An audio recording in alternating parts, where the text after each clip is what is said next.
গেদা মেয়ের বাপ যদি এসে কয় যে তুই কয়টা বেতন পাস কি করবো নি? 10,000।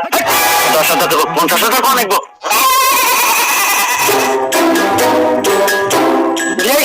কিছু মনে করেন মাস থেকে দেরি হয়ে গেল। আরে বিয়ে ব্যাপার না,